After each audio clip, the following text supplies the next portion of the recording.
It's wonderful to have all of you here tonight, and that we come out and offer our prayers for one another, but also for the state of Israel in this crisis time.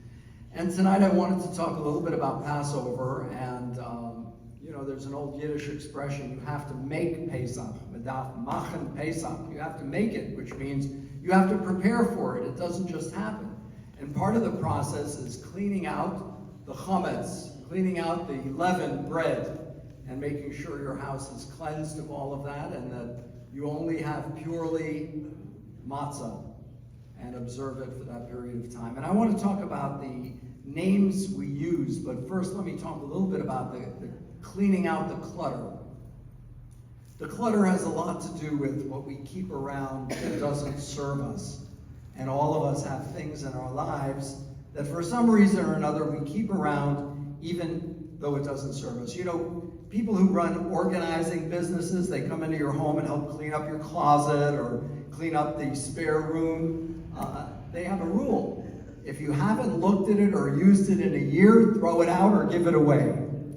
Now, for some people, that's easier to do than others. For me, I can get rid of all that stuff. Adrienne, on the other hand, she keeps everything she's had for 40, 50, 60 years. I can't do that. I've got to get rid of it. I've got to clean it out. So depending on your personality profile, that determines what you might do. But the idea is that we cleanse out on Pesach in preparation for the holiday of freedom any things that restricted our freedom. And there are things that we do that tie us into knots and that keep us from our true fulfillment. And that's what the cleaning out of the chametz represents.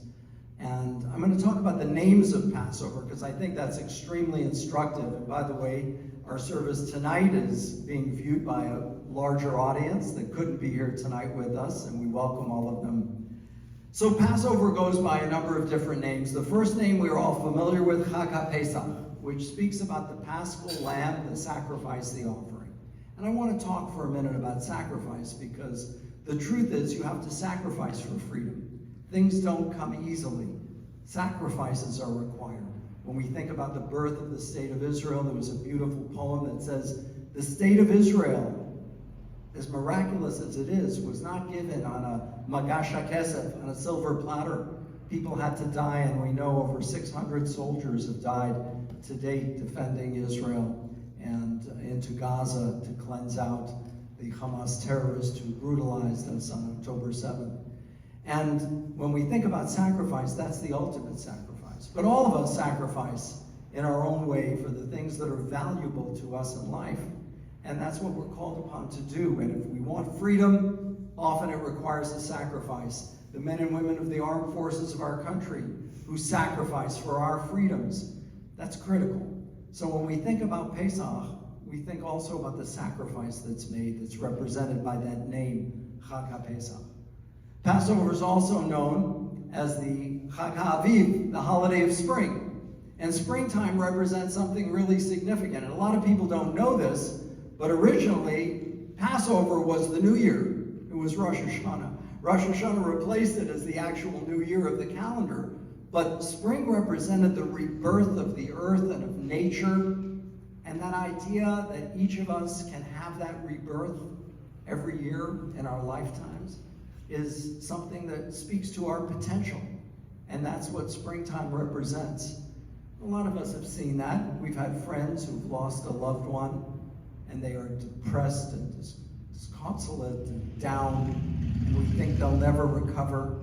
And then after a period of time, and Judaism gives us this cycle of mourning, the Shiva, the 7 days, where we're still in shock, and then the 30 days where we slowly begin to resume our activities, the Shloshim, and then the first year, the 11 months, which represents the first year of dealing with our loss.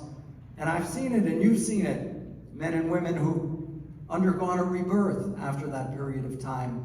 And that represents the resilience that is the potential within each and every one of us.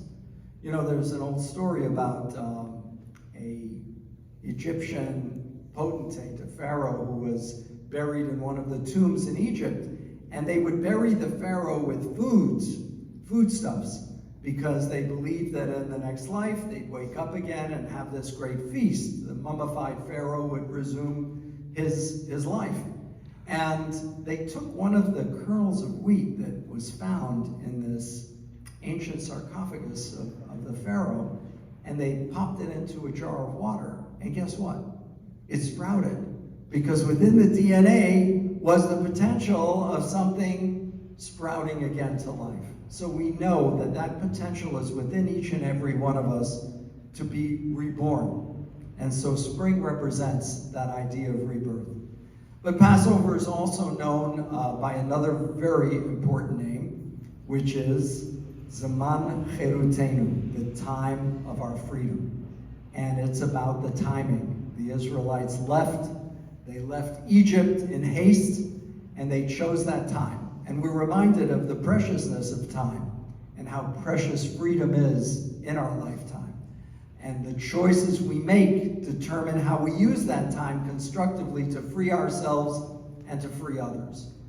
There's an old saying that would adorn the walls of many synagogues, and it said, Adam doeg al ibud yamav. People worry about losing their money. Ve'eno doeg al ibud yamav. But they don't worry about their loss of time, their days. Damav enam ozrim. In the final analysis, your money won't help you. Stricken by illness, confronting death. Yamav enam chozrim. And the days never come back to you. So these days are so precious to make the most of them. And that's a conscious choice we make in a state of freedom to live life fully. And the last name is, of course, our favorite name, Chag HaMatzot, the festival of matzah. And what does matzah represent? Bread that didn't leaven. And the Kabbalists tell us that the leavening represents the ego, the boastfulness that many of us are inclined to do when we've accomplished something. And the matzah represents humility. We were slaves in ancient times. We have to remember the bondage and slavery of others and never allow ourselves, through an inflated ego, to overlook the pain of someone else. So all of these components come together in the many names of this holiday that we're going to gather around and celebrate. And I don't know about you, but there's always somebody at the Seder table who knocks over a glass of wine. Who is it in your house? Uncle Irving? Aunt Shirley? Somebody always knocks over a glass of wine and messes up a beautiful tablecloth. But that's life, and we accept that. And we almost, in a way, make fun of it because it seems to happen every year, just as somebody has to rush off to the bathroom after having a large spoonful of chrein, of hot, bitter herbs. And these are the moments that we reflect on and remember as we celebrate the holiday, but also remember the names of the holiday because they're instructive to what it can be. And in the preparation, clean out any restrictive clutter that holds you back so you can taste freedom and enjoy it fully.